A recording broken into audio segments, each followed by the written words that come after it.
Now look at these fruits. It's nice, it's red, it's round, and yet nobody wants to take them off the shelf. I went to the supermarket and everything is empty. There's no sugar, no flour, no meat. All the basics are gone. But then you go to the fruit section and there's like mountains of fruits. I'm like, what's wrong with fruits? People don't seem to like fruits. So let's start to eat more fruits, people. Apples, my grandma was saying, is the most healthy stuff in the winter, or when you don't want to catch a cold, eat them with the skin on. Very good for your immune system. As for me, I'm going to show you 3 simple ways on how to use these lovely apples. Buy them by the kilos. We're going to stew them. That's the number 1. We're going to make a compote, which is more like for children and stuff, and you can keep in the fridge. Delicious. And the third, we're going to improvise some apple pockets filled with apple compote. Simple recipe, few ingredients. Let's go. Now, I really love these ultra simple comfort recipes. I'm really reconnecting with those. And look at these again. Like last week, simple ingredients. We're going to be using apple. So for the type of apple, I'm using Pink Lady. This is the second choice, Royal Gala. But in your country, make sure you get apples that are sweet. Don't get the very acidic apple. That's a personal choice, up to you, but that's my personal choice. A bit of sugar. And then of course the tools of the trade. We're going to be using a peeler, an apple core to remove the core of the apple. If you don't have that, it's okay. And we can use a paring knife. I also have a pre-made, pre-rolled puff pastry sheet in the fridge, and that I've bought in the frozen section in the supermarket. And because there was plenty of those. Think pastry, you can buy, not many people buy those, so you can do plenty of things with this. Good time to buy that. For the rest, I'm going to use a large saucepan, and that's about it. With this, we're going to try to make apples 3 ways. How beautiful is that? So it's going to be very simple. The first thing, of course, is to peel the apples. Now, to use the apple core, I like to use it before I peel. Okay, like this, I've got plenty of time without wondering if it's going to get brown. So you can see I can press down like that. So that's the other side. I need to get through in one go. So I'm going to try to go down like this, and boom. It's empty! Okay, I've peeled all of my apples, and what we're going to do is to keep things extremely simple. Apple, boom, just in simple quarters. That's it. All of the apple in quarters.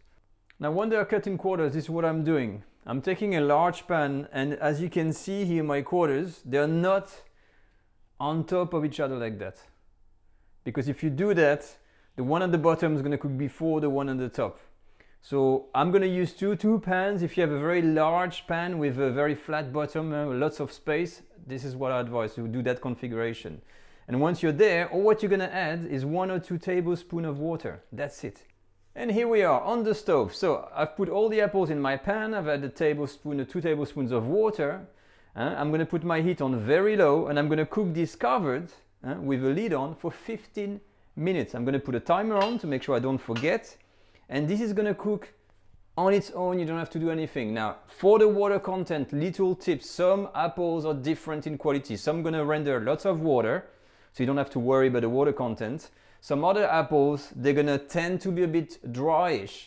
And so throughout the 15 minutes cooking time, keep an eye on the apple to make sure there's always enough liquid. You don't want them to kind of dry and start burning. That's your worst enemy. You always want to have a tiny layer of humidity, but usually you're fine. They're going to render plenty of juice. So lid on and 15 minutes.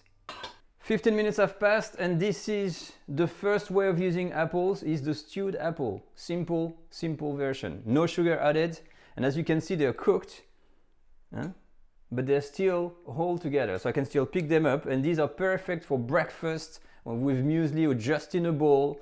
If you don't want to add any sugar, it was going to really have you to taste all these special flavors from each type of apple. You can rediscover a lot of flavor with that simple recipe. What you need to do now is to put the lid back on, and you're going to leave this to rest until it's totally cold. My advice, eat those when they're actually just about fridge cold. Put them in the fridge a little bit, because then they are delicious. If you don't have enough water in your pan like that, what you can do is to add a tiny weeny bit, okay, to avoid any drying, because they're going to sit in the pan, and you just want to have a little layer of juice, and that's it. And now let's move on to the second way of making apples. So this is my second batch. As you can see, same thing, they're all cooked, but what we want to do here is to cook them further to transform them into a compote, like a pureed apple. So 2 or 3 tablespoons of water, followed by 2 or 3 tablespoons of sugar.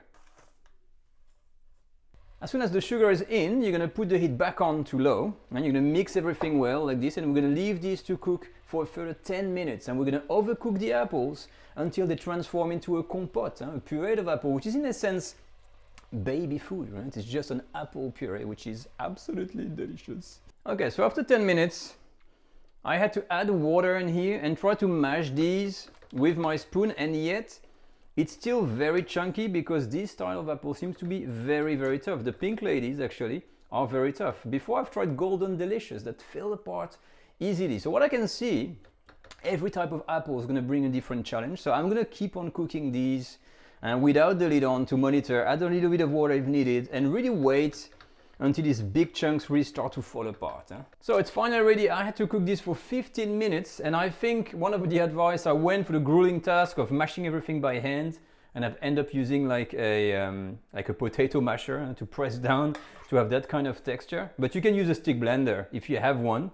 At the beginning, when you add the water with the chunks, reduce everything to a puree and leave it to cook for 10 minutes like this. It will be way simpler. So basically when it's here, that is the second way you can eat like this. It's total baby food, and you're gonna have to leave this to cool down again, same as the other one, to really have the flavors to be released, and then you can eat this in all kinds of ways. But what we're gonna do with this, we're gonna use that to make our third recipe, which is these little apple pockets. And now for the baking. So baking always, and there's always utensils that you need. So I'm using a baking tray, a silicone mat. This one here, it's absolutely brilliant, love it.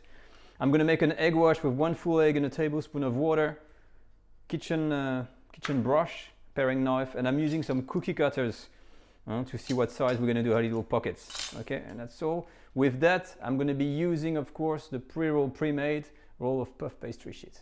Okay, when you're ready to start, the first thing you're gonna do is preheat your oven at 200 degrees Celsius, which is about like 396, I think, Fahrenheit, but let's say 400 Fahrenheit is fine. Egg wash, second thing you're gonna do, tablespoon of water with the egg. And this is gonna be to brush the top of the pastry. All right, so when we're ready, I've unrolled my puff pastry sheet, and things have to go pretty fast. I'm using a cookie cutter, and all what I'm gonna do is basically detailed all this kind of circle as much as I can in here. All right, as you can see, I've got my circles, I've got the leftover dough. We can reuse this and we can make a bowl again and flatten it for later for offcuts, but for now we'll concentrate on this. Now I've transferred 2, 4, 6 of the circles on here, and immediately I'm going to start to pull about a tablespoon of apple on each. Now as soon as we're done with this, you take the 6 other circles and you're going to add egg wash all over. So each of them, egg wash on. And this is that mix of egg with water. Next step is very simple. You take all of the circles that you had, and so you want the egg wash face down, and you're going to put this on top of your other circle, and we're just going to, with the fingers, seal lightly, and we're going to seal with a cookie cutter afterwards, but you get the idea. So you make these little pockets like that, each of them.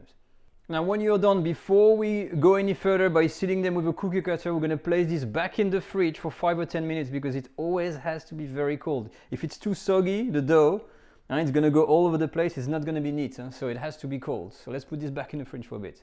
Okay, out of the fridge, what we're going to do, we're going to take a cookie cutter, slightly smaller size, and go on the edge like this and press down to seal everything. So you see you got rid of that seal. So you're going to repeat the process for all of the little pockets.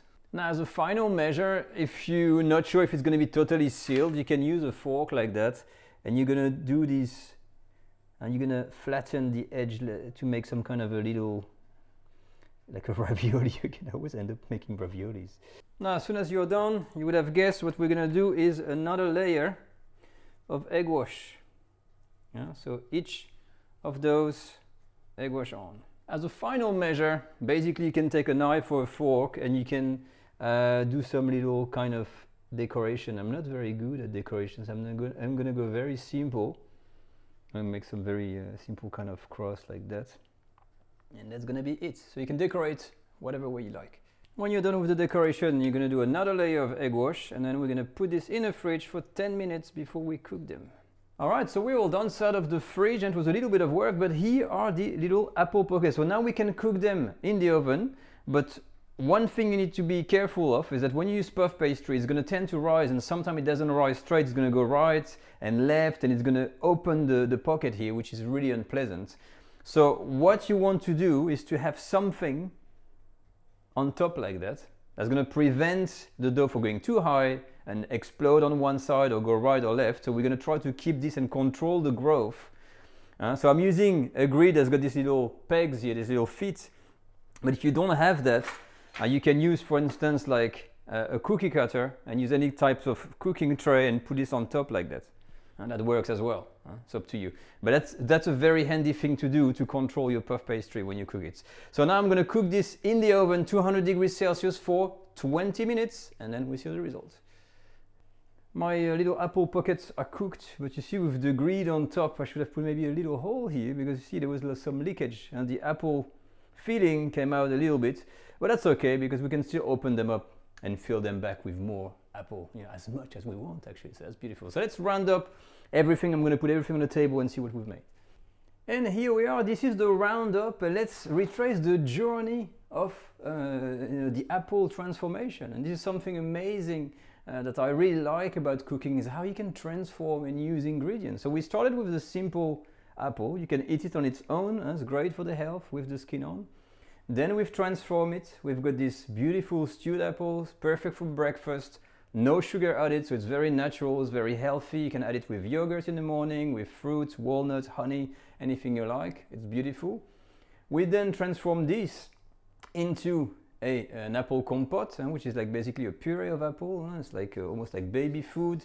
There's a bit of sugar added, and depending on the type of apple you're going to be using, you're going to have different intonation of acidity, softness, graininess. The pink lady here are a little bit grainy for my taste and a little bit chunky. I prefer the smoothness of the Golden Delicious. That's a personal choice. And finally, we've used that to create these apple pockets. So starting from a simple apple, look at all the things you can make at home. So if you have plenty of time on your hand, now's the time. So to finish, I'm just going to cut open one of those and show you how we can improve, add some more of this inside there to really enjoy it to the max.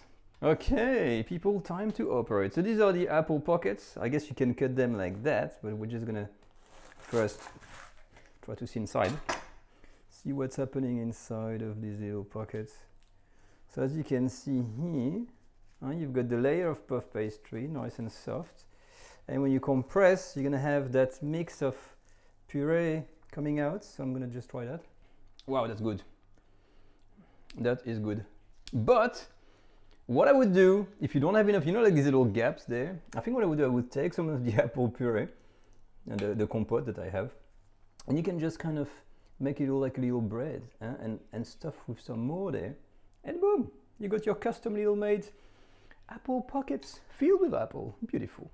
Wow, that was good. But that's it for the video, guys. I hope you've enjoyed this transformation of the apple, and I'm sure it will keep you busy for this week. And have a go at all of these. Tell me what you think, and don't forget to try and explore all kinds of apples. Apples are delicious. They're very good for the health, and you should buy some if you have some in your supermarket or your market or your shop nearby. That's it for me. As always, comments in the comment section on the video. You can reach out to me on Instagram, #FrenchCookAcademy, also on Facebook. You can become a patron on my Patreon page. And don't forget, we also launched the new online course. Online classes Get Started with French Cooking is now live. And thanks for all of the new students that actually purchased the course. Thank you very much to all of you for the support. It's great. Link and details in the video description. I'll see you all next week. Take care all. Bye bye.